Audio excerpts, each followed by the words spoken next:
Farmers and traders around the world produce crops that need to be dried and stored for consumption or sale.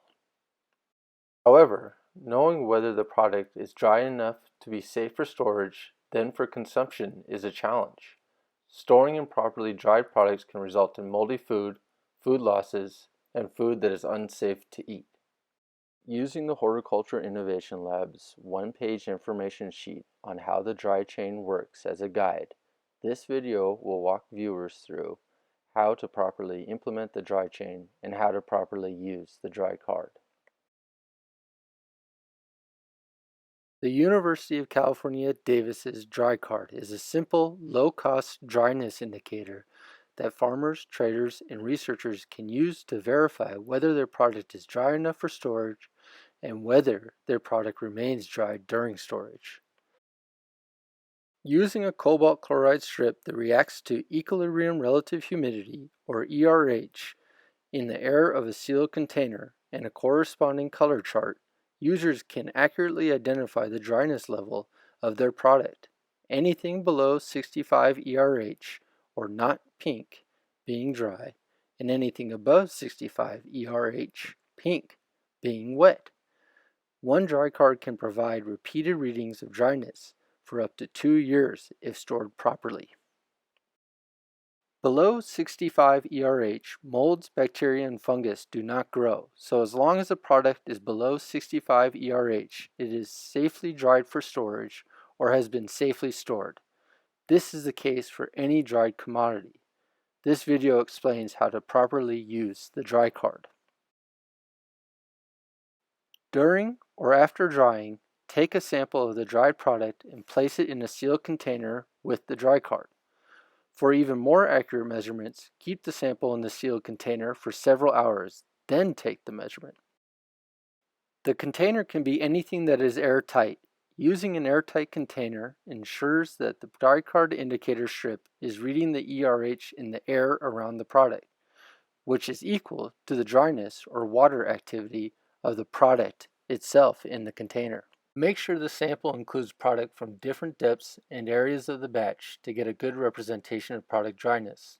The user can also take multiple samples, either multiple times or using multiple DryCards to get an even more accurate estimate of the overall dryness of the product.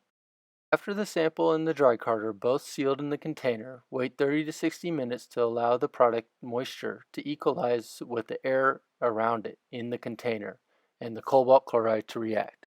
The DryCard's cobalt chloride indicator strip will change color, indicating the dryness of the sample.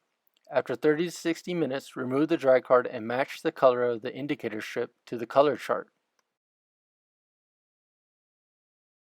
The DryCard can be used with any dried commodity, including grains, peas, dried fruits, vegetables, fish, and meat, with the key indicator being not pink is dry, pink is wet. If you have a pink reading, the product needs to be dried more and tested again after drying. If you have a not pink reading, the product can then be safely stored. To check whether the stored commodity has remained safely dry, simply place the DryCard in the storage bag, seal the bag, and wait 30 to 60 minutes. Then remove the DryCard and compare the color of the indicator strip to the color chart for a reading. Placing the product in storage bags that do not allow for water to re-enter the product will help the product remain dry and not grow mold or fungus. This storage is called hermetic storage. To check the dryness in hermetic storage, simply place the DryCard in the bag, seal the bag, and wait 30 to 60 minutes. Then remove the DryCard and match the color of the indicator strip to the color chart.